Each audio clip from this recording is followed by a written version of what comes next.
Kitchen की ताबले पर रखा खाना अब ठंडा पड़ चुका था। प्लाते से उठने वाली बाप कब की गायब हो चुकी थी। माया ने उस ठंडी रोटी के टुकड़े को देखा, फिर अपनी नजर सामने वाले सोफा पर टिकाई। रोहन वहां बैठा था। उसकी उंगलियां तेजी से फोन की स्क्रीन पर चल रही थी। कमरे में सिर्फ खादी की टिक टिक सुनाई दे रही थी। रोहन ने एक बार भी सर उठाकर खाने की तरफ नहीं देखा।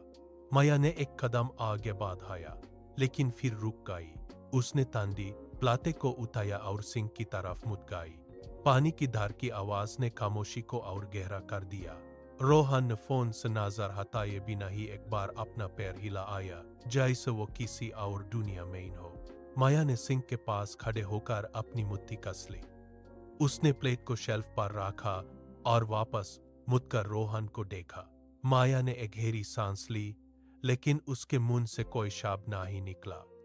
वो वहां खड़ी रही, उस ठंडे खाने और उस बेरुखी के बीच। पिछले 3 सालों का हर दिन एक ही धारे पर चलता था। सुबह सूरज की पहली किरण के साथ माया की आंख खुलती और एगल ही पाल वो रोहन की जरूरतों की लिस्ट में खो जाती। उसने किचन में चाय का कप रखा, फिर रोहन के लिए फिले ढूंढी और बिना रुका उसके जूतों को सही जगह पर रखा। यह कोई छूना हुआ काम नहीं था, बल्कि एक आइस मशीन है कि रफ्तार तेजी से रुकना नहीं आता था। रोहन के उठने से पहले ही उसके कपड़े प्रेस होकर कुर्सी पर तैयार मिलते। माया की अपनी कोई पसंदिया वक्त नहीं बहाता। वो बस एक ऐसी दूरी बन गई थी जिसके खरों तरफ रोहन की सर उड़ाताइन घूमती थी। कभी कभी वो आईने के सामने खड़ी होती तो ह्यूज अपनी परछाई में सिर्फ एक काम करने वाली मशीन नजर आती। न कोई सवाल, न कोई शिकायत, बस एक निश्चित रूटीन है। हर शाम जब वो थक कर बिस्तर पर लेटती तो अगले दिन की प्लानिंग उसके दिमाग में चल रही होती। माया ने एक बार फिर हिम्मत जुटाई। उसने रोहन के पास जाकर अपना हाथ उसके कंधे की तरफ बढ़ाया, पर रुक गई। उसने धीमी आवाज में पूछा, क्या हम कुछ देर बात कर सकते हैं? रोहन ने स्क्रीन से नजर नहीं हटाई। उसने एक गहरी सांस ली, जैसे कोई बोझ उतर रहा हो। वह उठा, फोन को ताबले पर पटका और बोला, मैं बहुत थका हुआ हूं माया, मुझे और परेशान मत करो। वह बिना मुड़कर देखे सीधे बेडरूम की तरफ बढ़ गया। दरवाजे के बंद होने की आवाज ने कमरे की खामोशी को तोड़ दिया। माया वहीं रह गई। उसने अपने दोनों हाथों को अपनी कमर पर रखा और निश्चित गई। उसके गाले में एक गाद बन गई, पर उसने आंसू नहीं गिरने दिए। उसने महसूस किया कि उसकी हर कोशिश, हर पुकार रोहन के लिए सिर्फ एक शोर बन कर रह गई है। उसने तबले पर रहे पानी के ग्लास को उठाया और एक घूंट भरा, पर पानी का स्वाद उसे महसूस नहीं हुआ। वह जानती थी कि अब वो रोहन की नजर में सिर्फ एक आदत है। कमरे में अंधेरा बढ़ने लगा और माया वही खड़ी रही, उस छत को अपने अंदर उतरती हुई। अगली सुबह अलार्म की घंटी बाही, पर माया ने यूज तुरंत बंद कर दिया। वह उठी, पर उसने पुराने ढंग से बिस्तर देख नहीं किया। वह सीधे खिड़की के पास गई और पर्दे हटा दिए। बाहर की रोशनी कमरे में फैल गई, पर माया ने किचन की तरफ कदम नहीं बढ़ाए। उसने चाय बनाने के बजाय अपनी डियरी उठाई और ताबल पर बैठ गई। उसके हाथों की हरकत में एक नई स्थिरता थी। उसने पुराने रूटीन के हर हिस्से को अपने दिमाग में घुमाया और एक एक करके उन्हें काटने का फैसला किया। पूरा घर अभी भी वही था, पर माया की सोच में एक बदलाव आ चुका था। उसने किचन में रखे बर्तनों को देखा, पर उन्हें उठाने के बजाय वापस अपनी जगह पर बैठ गई। उसने महसूस किया कि उसकी पहचान रोहन की जरूरतों से नहीं, बल्कि उसके अपने फैसलों से होनी चाहिए। उसने लैपटॉप खोला, स्क्रीन की रोशनी उसके चेहरे पर पड़ी और उसने अपने काम पर ध्यान लगाना शुरू कर दिया। उसने गहरी सांस ली, अपनी कमर सीधी की और अपने नए दिन की शुरुआत एक नए संकल्प के साथ की। सुबह की 9 बजे रोहन बेडरूम से बाहर निकला। उसने इधर उधर देखा और बिना रुके पुकारा, माया, मेरे कपड़े कहाँ हैं? मुझे देर हो रही है। माया किचन की तरफ नहीं गई। वो लिविंग रूम की टेबल पर लैपटॉप खोलकर बैठी रही। उसने रोहन की आवाज सुनी, पर उसके हाथों की उंगलियां कीबोर्ड पर चलना बंद नहीं हुई। रोहन दोबारा चिल्लाया, क्या सुनाई नहीं दिया? कब्ज निकाल दो। माया ने स्क्रीन से नजर नहीं हटाई। उसने माउस को स्क्रॉल किया और एक फाइल ओपन की। उसके चेहरे पर कोई शिकायत नहीं थी, कोई जल्दबाजी नहीं थी। वो वहां बैठी रही जैसे उसने कुछ सुना ही ना हो। रोहन रुक गया। उसने हैरानी से माया की पीठ की तरफ देखा। माया ने लैपटॉप की स्क्रीन को एडजस्ट किया और अपनी टाइपिंग की गति बढ़ा दी। यह खामोशी उसके रूटीन का हिस्सा नहीं थी। घर की हवा में एक नया तनाव था। रोहन ने फिर से पुकारा, पर इस बार उसकी आवाज में थोड़ी झिझक थी। माया ने लैपटॉप का लिड थोड़ा और ऊपर किया, जैसे वो दुनिया से कटकर अपने काम में डूब गई हो। उसने रोहन के लिए कपड़े निकालने की पुरानी आदत को आज तोड़ दिया था। रोहन ने एक कदम आगे बढ़ाया। उसका चेहरा हैरानी से भरा था। उसने उम्मीद की थी कि माया तुरंत उठकर उसकी मदद के लिए दौड़ेगी, जैसा वो हर रोज करती थी। लेकिन माया वाहन से हिली तक नहीं। वो लैपटॉप की स्क्रीन पर झुकी हुई थी। उसकी उंगलियां कीबोर्ड पर एक निश्चित ताल में हल रही थीं। रोहन ने उसके कंधे के पास आकर रुकने की कोशिश की, पर माया ने एक बार भी अपनी गर्दन नहीं घुमाई। उसने रोहन की मौजूदगी को जैसे पूरी तरह न कर दिया था। रोहन ने फिर से पुकारा।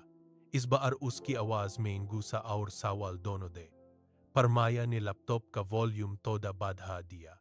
उसने अपनी पुरानी डाई वाली पहचान को एक पुरानी फिले की तरह बंद कर दिया था।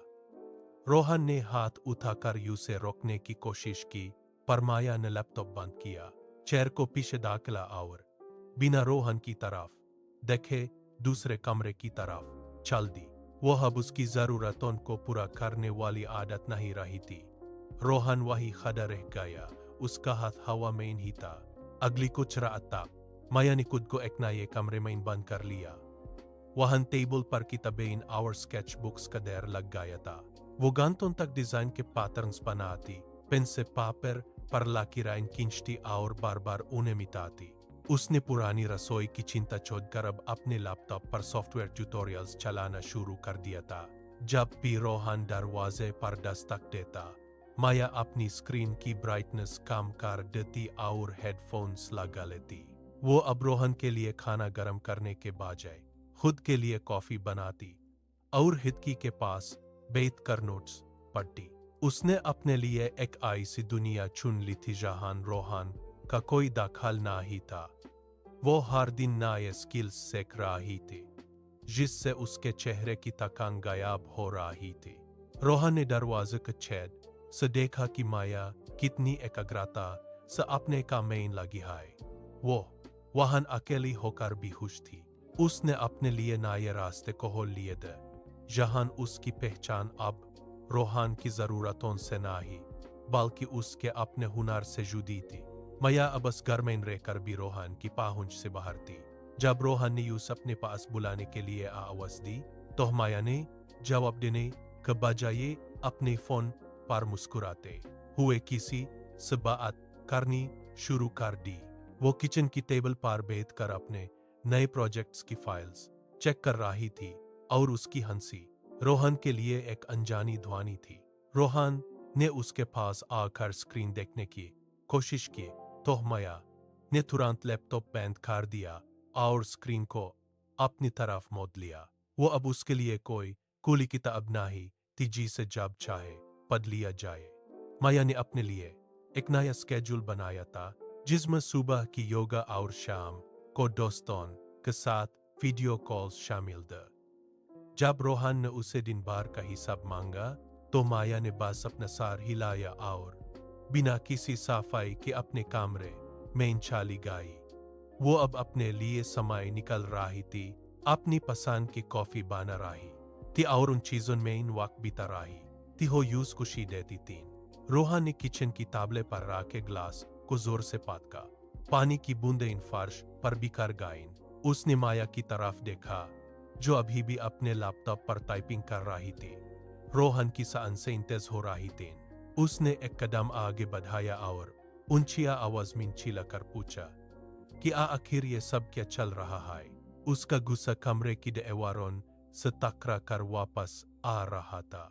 रोहन ने फिर से वही सवाल दोहराया। इस बार उसकी आवाज में और ज्यादा सख्ती थी। घर की खामोशी अब एक बारी तनाव में बदल चुकी थी। रोहन ने अपने दोनों हाथ कमर पर रखे और माया के जवाब का इंतजार करने लगा। हवा में एक अजीब सा दबाव था, जैसे कोई बड़ा तूफान आने वाला हो। रोहन के चेहरे की नसें उभर आई थीं और उसकी आंखों में गुस्से की लाली साफ दिख रही थी। उसने एक बार फिर ताबला पर हाथ मारा, जिस वहन रखी पंस उछलकर नीचे गिर गई। हर एक आवाज घर के सन्नाटे को छीन रही थी। माया ने लैपटॉप से नजर नहीं हटाई, पर उसके हाथ की उंगलियां रुक गईं। रोहन की गरज दी आवाज ने पूरे घर को एक नया और खतरनाक मोड़ पर लखादा किया था। रोहन की आवाज कमरे में गूंज रही थी, पर माया ने अपनी जगह से हिलने का नाम नहीं लिया। वो वही कुर्सी पर बैठी रही। उसकी रेत की हड्डी एकदम से अधी थी। रोहन ने उसके करीब आकर फिर से ऊंची आवाज में सवाल किया, पर माया ने कोई प्रतिक्रिया नहीं दी। वह चिकी नहीं, उसने कोई सफाई नहीं दी और न ही उसका चेहरा लाल हुआ। वह बस खामोश रही। माया ने देर से अपना सर उठाया और सीधे रोहन की आंखों में देखा। उसकी आंखों में कोई डर या गुस्सा नहीं था, बल्कि एक ऐसी गहरी स्थिरता थी जो रोहन के शोर को बेअसर कर रही थी। रोहन ने उसकी आंखों में देखा तो उसे अपनी ही बेचैनी साफ नजर आई। वह जो गुस्सा दिखा रहा था, वह माया की इस खामोशी का आगे छोटा पड़ने लगा। रोहन ने अपना हाथ उठाकर हवा में हिलाया, पर माया की दृष्टि उसकी आंखों पर ही टिकी रही। वह पलक तक नहीं झपका रही थी। माया ने कुर्सी को धैर्य से पीछे धकेला। कुर्सी के पाए फर्श पर रगड़ते हुए एक तीखी आवाज करते हैं। वह उठी। उसकी चाल में एक अजीब सा ठहराव था। रोहन ने उसे रोकने के लिए हाथ बढ़ाया, पर वह रुक गया। माया ने एक बार भी पेश मुड़ कर नहीं देखा। वो दरवाजे की तरफ बढ़ी। उसके कदमों की आहट कमरे के सन्नाटे में होने रही थी। हर कदम के साथ रोहन की बेचैनी बढ़ रही थी। जब वो दरवाजे तक पहुंची, उसने हैंडल पकड़ा और उस धैर्य से घुमाया। दरवाजा खुला और बाहर की ठंडी हवा अंदर आई। माया बिना एक शब्द बोले बाहर निकल गई। दरवाजा पीछे से धैर्य से बंद हुआ, एक हल्की सी क्लिक की आवाज के साथ। रोहन वही खड़ा रह गया। यह सर्द खामोशी उसके लिए किसी तमाचे से तेज थी। उसने दरवाजे की तरफ देखा, जहां अब सिर्फ सन्नाटा था। उसके गाले में कुछ अटका सा महसूस हुआ। वो जो शोर मचा रहा था, अब उसकी अपनी ही गूंज उस चुभ रही थी। घर की दीवारें जेज सिमट रही थीं। शम डाल रही थी जब माया घर के दरवाजे पर पहुंची। उसने फोन का अन से लगा रखा था। उसके चेहरे पर एक ऐसी मुस्कुराहट थी जो रोहन ने पिछले 3 सालों मन कभी नहीं देखी थी। वह जोर से हंसी, ऐसी हंसी जिसमें कोई बोझ नहीं था। रोहन जो तभी कमरे से बाहर निकला था, थक गया।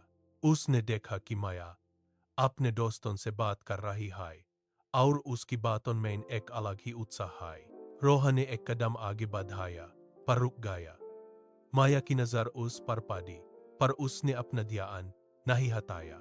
रोहन ने देखा कि माया के आसपास एक ऐसी खुशी है जिसके लिए यूज रोहन की तारीफ या उसकी मौजूदगी की जरूरत नहीं थी। माया ने फोन रखा और बिना रोहन की तरफ देखे अपने काम में लग गई। रोहन की आंखें उसे देखती रहीं। उसने महसूस किया कि उसकी मौजूदगी का अब माया की खुशी पर कोई असर नहीं पड़ रहा था। घर का माहौल बदल चुका था। माया ने किचन में अपनी पसंद की कॉफी बनाई। उसने एक पुरानी किताब उठाई और खिड़की के पास बैठ गई। रोहन ने उसे देखा, पर माया ने अपनी किताब से नजर नहीं हटाई। वो अपनी ही दुनिया में थी, जहां रोहन का कोई स्थान नहीं था। रोहन ने सोफे पर बैठ अपने हाथ मलने शुरू किए। उसने महसूस किया कि माया की खुशी अब उसके होन या ना होन पर निर्भर नहीं करती। यह एहसास उसके सीने में चुभन बन गया। वह उठा और किचन की तरफ गया, पर माया ने उसे देहाता नहीं। वह अपने काम में इतनी व्यस्त थी कि रोहन का होना या न होना उसके लिए मैंने नहीं रखता था। रोहन की सांसें तेज होने लगी। उसके अंदर पहली बार एक गहरादार बात गाया कि वह माया को हमेशा के लिए को रहा है। उसने माया के कंधे पर हाथ रखने की कोशिश की, पर रुक गया। माया ने अपनी किताब का पन्ना पलटा और हल्का सा मुस्कुराई। रोहन वही खड़ा रहा, ए अजनबी की तरह। उसने देखा कि माया का आत्मसम्मान अब एक ऐसी दीवार बन चुका था जिसे तोड़ना उसके लिए असंभव था। माया की ये स्वतंत्रता रोहन के लिए एक ऐसी चुनौती बन गई थी। रोहन ने एक बार फिर माया को नजरअंदाज करने का फैसला किया। वो सोफे पर बैठ गया और अपनी आंखें लैपटॉप की स्क्रीन में गड़ा दी। जैसे माया वहां है ही नहीं। माया ने एक पल के लिए रोहन की तरफ देखा, पर उसके चेहरे पर कोई शिकायत नहीं थी। उसने तुरंत अपनी ड्राइंग बुक उठाई और रंगों के साथ खेलने लगी। जब रोहन ने जानबूझ कर जोर से हवा में सांस छोड़ी ताकि उसका ध्यान खींचे, तो माया ने अपनी ब्रश की नोक को पेपर पर और गहराई से चलाया। वो अब उसके खेल का हिस्सा नहीं थी। रोहन ने फिर से यूज बुलाने की कोशिश की, पर माया ने अपने हेडफोन्स कान पर लगा लिए और अपनी धुन में खो गई। यह वही रवैया था जो रोहन अक्सर अपनाता था, खामोशी का पर्दा। माया ने अब वही मिरर बिहेवियर अपनाया था। रोहन ने फिर से उसकी तरफ देखा, पर माया ने अपनी नजर नहीं हटाई। वह अपने शौक में इतनी व्यस्त थी कि रोहन की मौजूदगी का उस पर कोई असर नहीं पड़ रहा था। रोहन ने लैपटॉप बंद किया और उठकर खड़ा हो गया, पर माया ने एक बार भी पलट कर नहीं देखा। वह अपनी दुनिया में थी और रोहन पहली बार उसके सामने एक मायूस दर्शक बन कर रह गया था। रोहन कमरे में इधर उधर टहलने लगा। उसके कदमों की आहट में वो पुरानी अकद नहीं थी। वह रुक कर माया को देखता, जो अपनी दुनिया में पूरी तरह सिमटी हुई थी। माया को अब किसी की तारीफ या सहारे की जरूरत नहीं थी। रोहन ने महसूस किया कि उसके घर का हर कोना अब माया की अपनी पहचान से भरा है। उसने दीवार पर लगी तस्वीरों को देखा, जिन्हें माया ने खुद बनाया था। वो अब उसके बिना भी मुकम्मल थी। रोहन का अहंकार यो बारसों से उसके सेने में एक पातर की तरह हमता देहरे देहरे रातने लगा। उसने सोफे पर बैठ कर अपने दोनों हाथों को अपने सिर पर रखा। वो समझ गया कि जिसे वो अपनी आदत समझता था, वो असल में एक ऐसी शक्ति थी जिसे वो कभी समझ ही नहीं पाया। माया ने एक बार भी उसकी तरफ नहीं देखा। उसकी स्थिरता में एक ऐसी शांति थी जो रोहन के शोर शराबे को खत्म कर रही थी। रोहन ने पहली बार अपनी गलती को देखा। रोहन ने एक गहरी सांस ली और धीरे से माया की तरफ बढ़ा। उसके हाथ हल्के से कान पर है, तो जैसे वो कुछ कहने के लिए शब्द ढूंढ रहा हो। वह माया के पास जाकर रुक गया, पर माया ने अपना काम नहीं रोका। वह अपनी जगह पर स्तंभ की तरह अडिग खड़ी रही। रोहन ने उसका नाम लिया, पर उसकी आवाज में वो पुरानी हुकूमत गायब थी। माया ने धैर्य से अपना सिर उठाया और रोहन की आंखों में सीधा देखा। उसके चेहरे पर कोई गुस्सा नहीं था, बस एक ठंडी और स्पष्ट स्थिरता थी। वह वहां एक महारानी की तरह खड़ी थी, जिसका आत्मसम्मान अब किसी के सवालों का मोहताज नहीं था। रोहन ने कुछ कहना चाहा, पर माया की खामोशी ने यूं रोक दिया। उसने न तो अपना सर झुकाया और न ही कोई सफाई दी। वह बस वहन खड़ी रही, अपनी रे की हड्डी से एडी रखे, जैसे वह किसी भी बाहरी दबाव से ऊपर उठ चुकी हो। रोहन के लिए ये एक नया अनुभव था, एक ऐसी औरत के सामने होना जो अब उसके गुस्से या उसकी माफी की परवाह नहीं करती थी। माया की ये खामोश स्थिति ने रोहन को मजबूर कर दिया कि वो अपनी जगह पर ही थक जाए। वो समझ गया कि अब यहाँ कोई समझौता नहीं, बल्कि एक नए रिश्ते की शर्त है। रोहन की नजर अब माया के चेहरे पर थी, जहाँ कोई शिकायत नहीं, बस ए अतल अतेम विश्वास था। उसने महसूस किया कि अब तक वह जिसे अपना अधिकार समझता था वह असल में अकृष्ट का अंत था। रोहन ने अपना सिर धीरे से झुकाया। उसके हाथ जो पहले हुकूमत जताने के लिए उठे दियाबिक नए सम्मान के साथ जुट गए। वह समझ गया था कि माया का साथ पाने के लिए उसकी मर्जी और उसकी जगह का सम्मान करना ही एकमात्र रास्ता है। घर की खामोशी में अब कोई तनाव नहीं था, बल्कि एक नई समाहिदी। रोहन ने एक गहरी सांस ली, जैसे कोई पुराना बोझ उतर गया हो। उसने माया की तरफ एक कदम बढ़ाया, पर इस बार बिना किसी दबाव के। वो अब हानता ताकि रिश्ता तभी बचेगा जब वो माया को एक बार बराबर का इंसान मानेगा। माया ने उसे देखा और इस बार उसकी आंखों में एक हल्की सी स्वीकृति थी। रोहन ने अपनी गलती को पूरी तरह मान लिया था। रोहन ने पहली बार रिश्ते की डोर को पकड़ने के बजाय यूं सम्मान के साथ संभालने का फैसला किया। यह एक नए सफर की शुरुआत थी। माया ने कभी किसी को बदलने की कोशिश नहीं की। उसने तो बस अपनी दुनिया का विस्तार किया। वो रोज सुबह उठती, अपने काम में लगती और अपनी एक अलग पहचान बनाने में जुट जाती। उसने अपने हुनर को निखारा, अपनी सोच को विस्तृत किया और खुद को इतना उनका उठा लिया कि अब उसका व्यक्तित्व ही एक मिसाल बन गया। जब लोग यूज देते तो उन्हें ऐसी औरत दिखती जो अपनी खुशी के लिए किसी और की मोहताज नहीं थी। उसकी छलने के ढंग में एक अलग स्थिरता आ गई थी।